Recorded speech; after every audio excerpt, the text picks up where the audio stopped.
Hello HSC 27 ব্যাচের শিক্ষার্থীরা, তোমাদের ইয়ার চেঞ্জ এক্সাম অনেক বাজে হয়েছে, কয়েক সাবজেক্টে ফেল আসতে পারে, লেখাপড়া নিয়ে অনেক ডিপ্রেশনে আছো, তাহলে এই ভিডিও তোমার জন্য।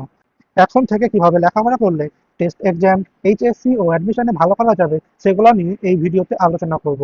এছাড়া যাদের অবস্থা তুলনামূলকভাবে ভালো, তোমরা কিভাবে পড়লে অ্যাডমিশনে ভালো করবা, কোন কোন বই পড়া লাগবে সেটাও আলোচনা করব। ভিডিওটা দেখার সময় খাতা কলম নিয়ে বসে নোট করিও, আর অবশ্যই সম্পূর্ণ দেখিও, না হলে অনেক কিছু মিস করবা, পরে আফসোস করতে পারো কেন সম্পূর্ণ দেখিনি। প্রথমে আমার পরিচয় দিয়ে নেই। আমি মোহাম্মদ মোশাররফ আমিন, বর্তমানে বুয়েটের ত্রিপুলি ডিপার্টমেন্টে পড়াশোনা করতেছি। আমার এইচএসসি ব্যাচ 2022। তোমাদের অনেকেরই ইয়ার চেঞ্জ এক্সাম শেষ, যাদের এখনো শেষ হয়নি কয়েকদিনের মধ্যেই শেষ হয়ে যাবে আশা করি। পরীক্ষা অনেক বাজে হয়েছে তাই না? কয়েক সাবজেক্টে ফেল আসতে পারে, লেখাপড়া নিয়ে অনেক হতাশ হয়ে গেছো, মনে হচ্ছে তোমাকে দিয়ে কিছুই হবে না। কিন্তু ভাই বিশ্বাস করো, এখনো অনেক টাইম আছে। এখন থেকে ভালোভাবে লেখাপড়া করলে কামব্যাক দেওয়া পসিবল। নিজের ওপর বিশ্বাস রেখে হার্ড ওয়ার্ক করা লাগবে। একটা ইনফরমেশন দিয়ে রাখি, ম্যাক্সিমাম স্টুডেন্ট ফার্স্ট ইয়ারে ফাঁকি দেয়, আর সেকেন্ড ইয়ার থেকে সিরিয়াসলি পড়াশোনা শুরু করে। ইয়ার চেঞ্জ এক্সামে ফেল করে বুয়েট, রুয়েট, কুয়েট, চুয়েট, মেডিকেল, ঢাবি সহ ভালো ভালো ভার্সিটিতে চান্স পায়, এরকম অনেক উদাহরণ আছে। তোমাদের এইচএসসি হবে 2027 সালের জুন মাসে, সেই হিসেবে তোমাদের হাতে আর টাইম আছে 11 মাস। আর তোমাদের টেস্ট এক্সাম এটা হচ্ছে 2027 সালের জানুয়ারি বা ফেব্রুয়ারি হতে পারে। যদি ফেব্রুয়ারি হয় তাহলে তোমাদের হাতে আর টাইম আছে হচ্ছে কয় মাস, 7 মাস। এর মধ্যেই তোমাদেরকে বিশাল একটা সিলেবাস শেষ করা লাগবে, কিন্তু ভয় পাওয়ার কিছুই নেই। রেগুলার লেখাপড়া করলে সিলেবাস অনেকটাই শেষ করতে পারবে। বিশ্বাস করো ভাই, তুমি যদি 5 থেকে 6 মাস সিরিয়াসলি লেখাপড়া করো, তোমার সিলেবাস অনেকটাই শেষ হয়ে যাবে। ভালো রেজাল্ট করার জন্য তোমাকে অবশ্যই হার্ড ওয়ার্ক করা লাগবে। তুমি যদি 5 থেকে 6 মাস রেগুলারলি পড়াশোনা করো, তাহলে তোমার সিলেবাস অনেকটাই শেষ হয়ে যাবে।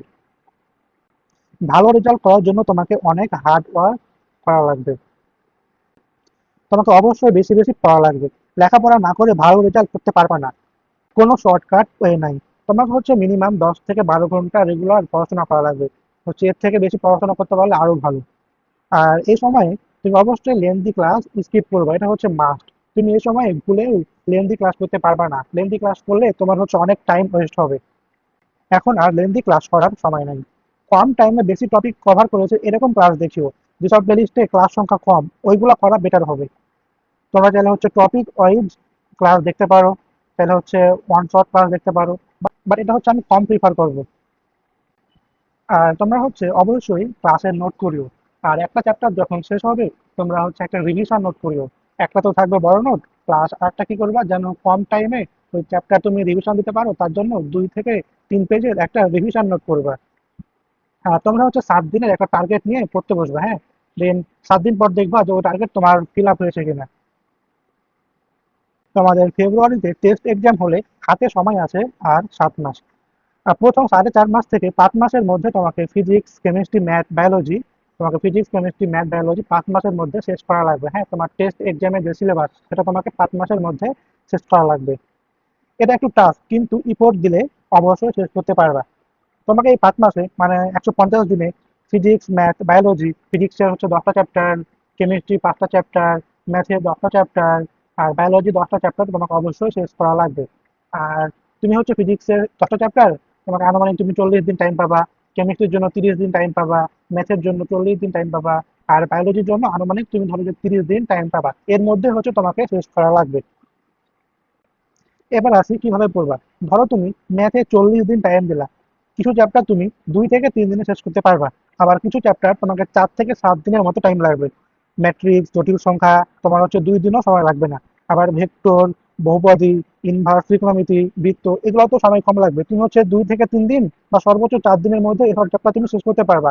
আর যেসব চ্যাপ্টার হচ্ছে বড়, সরলরেখা, ত্রিকোণমিতি, অন্তরীকরণ, যোগজীকরণ, কনিক্স, সমতলে বস্তু কণার গতি, এগুলোতে সময় কিছুটা বেশি লাগবে। তুমি এগুলোতে 4 থেকে 5 দিন বা সর্বোচ্চ 6 থেকে 7 দিন মতো টাইম দিলা। এভাবে করে তুমি কি হচ্ছে 40 দিনের মধ্যেই তুমি হচ্ছে ম্যাথে 10টা চ্যাপ্টার শেষ করার চেষ্টা করবা। সেম ভাবে তুমি ফিজিক্সে 40 দিনে 10টা চ্যাপ্টার শেষ করবা। 30 দিনে কেমিস্ট্রি 5টা চ্যাপ্টার, আর 30 দিনে বায়োলজি 10টা চ্যাপ্টার। যেগুলো বড় চ্যাপ্টার ওইগুলোতে টাইম বেশি দিবা, আর যেগুলো ছোট চ্যাপ্টার ওগুলোতে কি করবা, টাইম কম দিবা। আর তোমরা অবশ্যই কি করবা, ক্লাস করার পাশাপাশি নোট করবা। তোমরা হচ্ছে চাইলে একদিনে 2টা সাবজেক্ট 6 ঘন্টা করে, অথবা 3টা সাবজেক্ট 4 ঘন্টা করে করতে পারো। যেটা তোমাদের জন্য বেশি ইফেক্টিভ হবে তোমরা সেটা করবা। ম্যাথের জন্য হচ্ছে ক্লাস করার পরে তোমরা হচ্ছে মেন বুকের এক্সাম্পলের ম্যাথগুলা করবা, হ্যাঁ। তারপর অনুশীলনী এর ম্যাথ করবা। কেতাব স্যারের বইয়ে সেম টাইপের ম্যাথ অনেকগুলো করে আছে, ওইগুলা তোমার 2 থেকে 3টা করে করলেই হয়ে যাবে, তোমার হচ্ছে সবগুলা করা দরকার নাই। আর বই এর ম্যাথ করার পরে বোর্ড প্রশ্নগুলো দেখবা, হ্যাঁ। বোর্ড প্রশ্নগুলো দেখবা, আর যেগুলো দেখে তুমি পারবা মনে হবে ওইগুলা জাস্ট দেখে রেখে দিবা, আর যেগুলো পারবা না ওইগুলো খাতায় করবা আর দাগিয়ে রাখবে। পাশাপাশি তোমরা হচ্ছে বোর্ড প্রশ্ন অ্যানালাইসিস করবা, যেসব টপিক থেকে বারবার প্রশ্ন আসে, যেগুলো বেশি ইম্পর্টেন্ট ওইগুলাই বেশি ফোকাস দিবা। এটা সব সাবজেক্টের জন্য প্রযোজ্য। আর এবার আসি যাদের অবস্থা তুলনামূলক ভালো, তোমরা এগুলোর পাশাপাশি হচ্ছে কোশ্চিন ব্যাংকের ম্যাথগুলো করবা। তাছাড়া তোমরা হচ্ছে জয়পলি বুয়েট ম্যাথ এর কিছু সিলেক্টিভ ম্যাথ করতে পারো। এছাড়া তোমরা হচ্ছে উদ্ভাসের কনসেপ্ট বুক অথবা এসিএস এর বুক অথবা রয়্যাল বা অন্য কোনো পাবলিকেশনের তোমরা হচ্ছে কিছু সিলেক্টিভ ম্যাথ করিও, যেগুলো হচ্ছে তোমাদের দেখে ইম্পর্টেন্ট মনে হবে। আর এখানে তো লেখা আছে যে তুমি কি করবা, ছোট চ্যাপ্টার 2 থেকে 3 দিনে শেষ করবা, আর বড় চ্যাপ্টার 4 থেকে 5 দিনের মধ্যে অথবা সর্বোচ্চ 6 দিনের মধ্যে শেষ করার চেষ্টা করবা। ফিজিক্সের জন্য ক্লাস করে ইসহাক স্যারের বই ভালোভাবে পড়বা, সবগুলো ম্যাথ করার ট্রাই করবা। তারপর হচ্ছে গাণিতিক পদার্থবিজ্ঞান থেকে অন্য বই এর গুরুত্বপূর্ণ ম্যাথগুলো করিও, এটা অনেক হেল্পফুল। যেসব ম্যাথ ইসহাক স্যারের বইয়ে নাই কিন্তু অনেক গুরুত্বপূর্ণ, সেগুলো গাণিতিক পদার্থবিজ্ঞান বইয়ে পেয়ে যাবা। তারপর বোর্ড প্রশ্নগুলা দেখবা। আর যাদের অবস্থা তুলনামূলকভাবে ভালো, তোমরা হচ্ছে কোশ্চিন ব্যাংকের ম্যাথগুলো ট্রাই করবা। তারপর হচ্ছে কনসেপ্ট বুক অথবা হচ্ছে জয়পলি বুয়েট ফিজিক্সের তোমরা হচ্ছে টাইপ ওয়াইজ যে ম্যাথগুলো হচ্ছে করিও, তাহলে তোমরা হচ্ছে কোথাও আটকাবা না। আর কেমিস্ট্রি এর জন্য হাজারি নাগ স্যারের বই একদম ঠাটা মুখস্থ করবা, হ্যাঁ। এই বই পড়লে আর কিছু লাগবে না, ইঞ্জিনিয়ারিং ভার্সিটি মেডিকেল সবই কভার হবে। বইয়ের লেখাগুলো একটু কঠিন, কিন্তু একবার পড়া হয়ে গেলে তারপর দেখবা ইজি হয়ে যাবে। তারপর তোমরা হচ্ছে বোর্ড প্রশ্নগুলো সলভ করবা। আর যাদের অবস্থা ভালো, তোমরা হচ্ছে কোশ্চিন ব্যাংকের ম্যাথগুলো দেখবা। আর হচ্ছে তোমরা হচ্ছে ম্যাথমেটিক্যাল প্রবলেমের জন্য হচ্ছে গুরু স্যারের বইটা তোমরা করতে পারো, দেখতে পারো। গুহ স্যারের বইয়ে তোমার হচ্ছে অনেক সুন্দর সুন্দর হচ্ছে কিছু ম্যাথমেটিক্যাল প্রবলেম আছে, হ্যাঁ, সেগুলো তোমরা দেখতে পারো। কেমিস্ট্রির জন্য উদ্ভাসের কনসেপ্ট বুক অথবা জয়কলি বা অন্য কোনো পাবলিকেশনের বই পড়ার দরকার নাই। আর বায়োলজি ফার্স্ট পেপার তোমরা হচ্ছে হাসান স্যারের বই পড়বা, আর সেকেন্ড পেপার হচ্ছে গাজী আজমল স্যারের বই পড়বা। এছাড়া হচ্ছে রেটিনা ডাইজেস্টের একটা বই পাওয়া যায়, হ্যাঁ, ফার্স্ট পেপার সেকেন্ড পেপার, এটা হচ্ছে অনেক ইম্পর্টেন্ট। যেসব ইনফরমেশন হাসান স্যার অথবা গাজী আজমল স্যারের বইয়ে নাই কিন্তু অন্য বই আছে, সেগুলো তোমরা রেটিনা ডাইজেস্ট বইয়ে খুব সুন্দরভাবে পেয়ে যাবে। তোমরা যারা মেডিকেলের প্রিপারেশন নিবা, তোমরা হচ্ছে কি করবে, এই রেটিনা ডাইজেস্ট বইটা পড়বে। কিছুদিন একটু কষ্ট করো, ভালোভাবে লেখাপড়া করো, social media Facebook Instagram ID deactive করে রাখো। রিলস দেখা বাদ দাও ভাই, রিলস দেখা বাদ দিয়ে লেখাপড়ায় সময় দাও। কয়েকটা চ্যাপ্টার শেষ হওয়ার পরে দেখবা আস্তে আস্তে তোমার কনফিডেন্স লেভেল বাড়তে থাকবে। তোমাদের কোনো প্রশ্ন থাকলে কমেন্ট করিও অথবা আমাকে ইনবক্স করতে পারো। ভিডিওটা অবশ্যই তোমার ফ্রেন্ডের সাথে শেয়ার করিও, তাহলে তারাও উপকৃত হবে। আর চ্যানেলটাকে সাবস্ক্রাইব করতে ভুলিও না। আল্লাহ হাফেজ।